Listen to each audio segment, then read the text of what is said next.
ضیاء الحق کا زمانہ آیا تو اس نے پوری ہماری قومی زندگی کو برباد کیا. اس میں ریڈیو جیسے بڑے ادارے جس نے کلچر کے فروغ میں، علم و ادب کے فروغ میں، سماجیات کے کون سا شعبہ ہے، ایک سے ایک بڑا آدمی پیدا ہوا، ایک سے ایک. لیکن یہ ہماری قومی زندگی کا بہت بڑا سانحہ تھا جو مجھے آج تک یاد ہے کہ میں 8th میں تھا 67 میں. تو ریڈیو پاکستان لاہور سے جو مشاعرہ ہوا تھا اس میں احسان دانش، احمد ادیم قاسمی، ظفر اقبال، منیر نیازی، شہزاد صاحب، یہ نام مجھے اس لیے یاد رہ گئے ہیں کہ جو عشق ہوتا ہے شروع میں اس کی شدت بھی کمال کی ہوتی ہے. احمد مشتاق کا ایک شعر ہے نا کہ نئے دیوانوں کو دیکھیں تو خوشی ہوتی ہے، واہ، ہم بھی ایسے تھے جب آئے تھے ویرانے میں.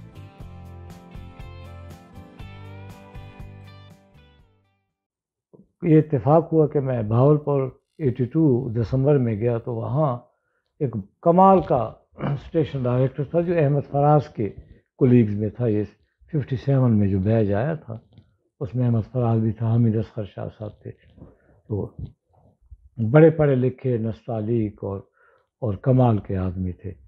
اچھا، تو مجھے تھوڑا سا احساس ہوا کہ یار براڈ کاسٹنگ تو کمال کی چیز تھی. پھر اس کی تھوڑی سی میں نے ہسٹری پڑھنا شروع کی کہ ذوالفقار علی بخاری اور محمود نظامی اور حفیظ ہوشیارپوری جیسا بڑا آدمی، بے مثل آدمی، ٹھیک ہے، جس کا ناصر کاظمی شاگرد تھا اور وغیرہ وغیرہ. یہ سارے لوگ، حمید نسیم صاحب اور سلیم گیلانی صاحب، ایک سے ایک بڑا آدمی. تو خیر نون میم راشد بھی اسٹیشن ڈائریکٹر میری پیدائش سے بھی پہلے، میری پیدائش 52 کی ہے، وہ 51 میں تھے اور پھر یونو میں چلے گئے. میں نے کہا یار کیا کمال کا ادارہ تھا.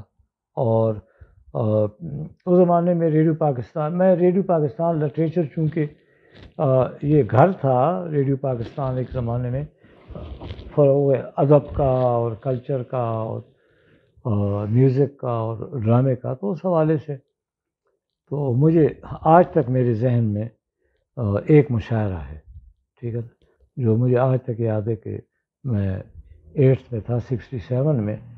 تو ریڈیو پاکستان لاہور سے جو مشاعرہ ہوا تھا اس میں احسان دانش، احمد ادیم قاسمی، ظفر اقبال، منیر نیازی، شہزاد صاحب، یہ نام مجھے اس لیے یاد رہ گئے ہیں کہ جو عشق ہوتا ہے شروع میں اس کی شدت بھی کمال کی ہوتی ہے. احمد مشتاق کا ایک شعر ہے نا کہ نئے دیوانوں کو دیکھیں تو خوشی ہوتی ہے، واہ، ہم بھی ایسے تھے جب آئے تھے ویرانے میں. واہ، تو وہ کیفیت، تو وہ آوازیں، چونکہ آوازوں کے ساتھ غفور رحیم نے کوئی سلسلہ بڑھانا تھا تو وہ آوازیں، ہاں میں ایک جو اہم نام بھول گیا وہ ناصر کاظمی کا. ان کے میرے خیال میں آئے ہیں اس گلی میں تو پتھر ہی لے چلے، غالباً یہ غزل ناصر کاظمی کی.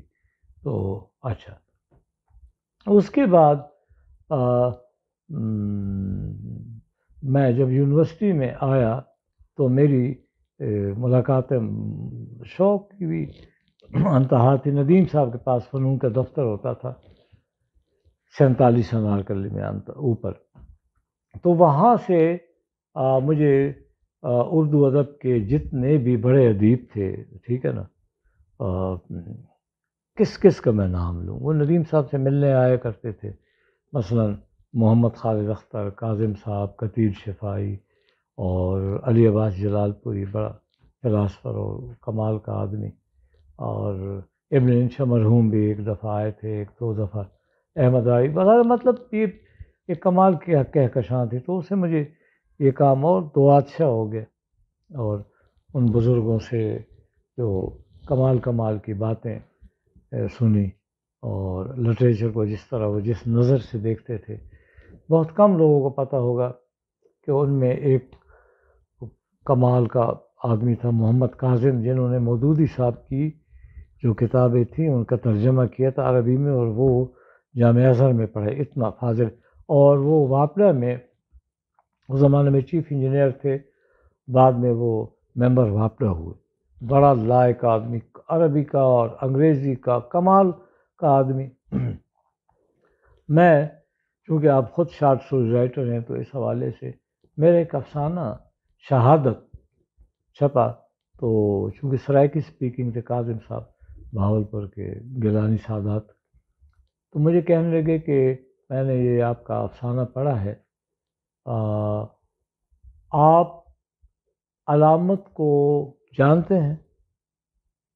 تو اس وقت جو سچی بات ہے میں علامت کو مختلف تنقیدی مضامین میں پڑھا تھا، لیکن ایک ادبی صنف کے طور پہ میں کچھ زیادہ جانتا نہیں تھا، تو مجھے اس نے بڑی اچھی بات کی، اس نے کہا یار آپ جب علامت لکھتے ہیں، ٹھیک ہے، چاہے آپ ریئلزم کی تحریک میں یا جو رومانٹک اسلوب ہے کوئی بھی اپناتے ہیں، تو اس کی جو ثنائے بدائے ہیں نا، وہ اس طرح پڑھیں جس طرح بچہ پڑھتا ہے، ٹھیک؟ اچھا، پھر مجھے اللہ تعالیٰ مغفرت کرے، بڑا خوبصورت آدمی تھا، بے مثل آدمی تھا، محمد خالد اختر، اتنا بڑا مزاح نگار، تو مجھے تھوڑا سا لیکچر انہوں نے علامت پہ دیا، سائن کیا چیز ہے، علامت کیا ہے، استعارہ کیا ہے، بیٹھے بیٹھے پھر میں نے مزید اس پہ اسٹڈی کی اور کچھ تھوڑا بہت سمجھنے کی، آج بھی کوئی چیزیں سمجھ آتی ہیں کچھ نہیں آتی ہیں، تو یہ میرا اس کے بعد ریڈیو میں رہتے ہوئے بلوچستان بھی جانا ہوا، وہاں کا کلچر، وہاں کا خزدار نہ تربت، تربت، ہاں تربت، اس کے بعد جوب جو پرانا فورٹ سنڈے میں ہوا کرتا تھا، تو جوب تو پشتون ہاں بیلٹ ہے. پشتون بیلٹ تھا.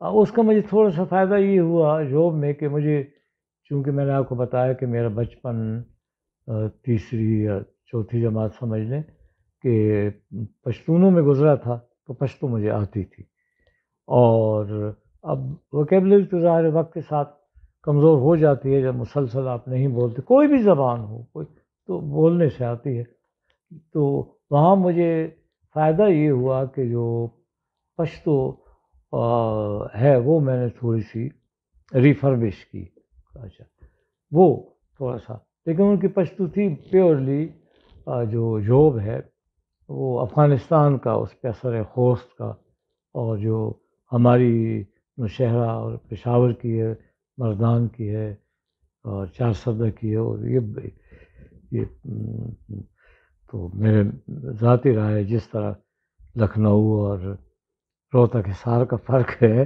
ٹھیک ہے نا، اتنا فرق ہے ان کی اور پشتو کا، خیر وہ دور تھا وہ بھی گزر گیا. پھر راول پنڈی میں، لاہور میں آپ بھی وہاں تشریف رکھتے تھے، اور لاہور میں تو ان دنوں میں شہزاد احمد اور منیر نیازی صاحب سے بہت ملاقاتیں بھی رہی، خاص طور پہ شہزاد احمد صاحب. ہاں شہزاد صاحب جو باکمال ملتان بھی 2-4 دفعہ آئے تھے.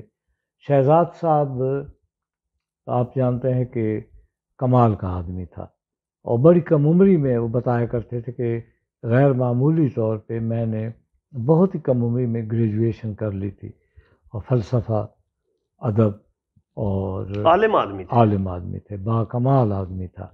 تو یہ سارے لاہور کی تو اے حمید مرحوم سے بھی اور اشفاق صاحب سے بھی، اس تمام لوگوں سے اس زمانے میں، یہ امجد صاحب بھی آیا کرتے، ندیم صاحب کے، امجد اسلام امجد کی بات، خالد احمد تھے، عطا اللہ قاسمی، نجیب احمد، اللہ اسے مغفرت ہوئی، حفیظ طیب تھے ہاں جو پنجابی کے، ڈاکٹر یونس سہکر، ہاں جی جی، ہاں ایون سلیم کاشر، ہاں سلیم کاشر، جو فلمی ہاں گانوں کے حوالے سے ایک بڑا معروف نام ہے. ہاں بڑا اعلیٰ آدمی، بالکل.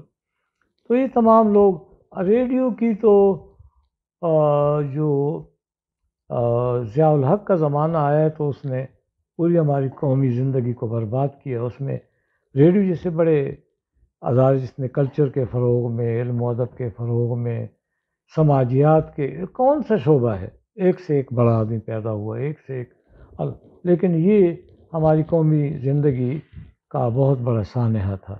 آپ اندازہ لگائیں حماقت کی کہ اس زمانے میں، اب خالد صاحب کو بھی علم ہے کہ ایک لیٹر آیا جس میں یہ تھا کہ آئندہ سے آپ پروگریسو رائٹرز کے نام ہی اگر ریفرنس کے طور پہ آئیں، ٹھیک ہے نا، کوئی مقالہ پڑھ رہا ہے، کوئی ڈسکشن ہو رہے، سیمینار ہو رہے، تو وہ نام ہی نہ لیں. بالکل. یعنی فیض صاحب جیسا بڑا آدمی، احمد علی قاسمی جیسا بڑا آدمی، انور سجاد جیسا بڑا آدمی، ٹھیک، یہ سارے جتنے بھی لوگ تھے ان کے بغیر تو بھائی شوکت صدیقی میں کس کا نام لے، ایک ایک پورا عہد ہے، ٹھیک ہے نا. تو آپ اندازہ لگائیں کہ جس میں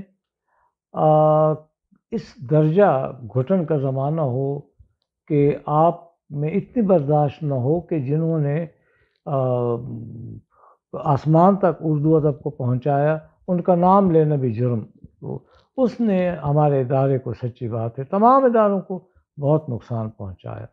لیکن اس غیر گزرے زمانے میں بھی ریڈیو میں سمجھتا ہوں کہ ابلاغ کی، اظہار کی، ترسیل کی اتنی بڑی گنجائش، اتنی بڑی صلاحیت ہے کہ کسی ادارے میں نہیں ہو سکتی. یہ تمام جو ابلاغ عامہ کے جتنے ادارے ہیں اس کی ماں کی حیثیت ہے. افسوس یہ ہے کہ ہم نے اس کی قدر نہیں کی، ہم سے مراد حکومتوں نے.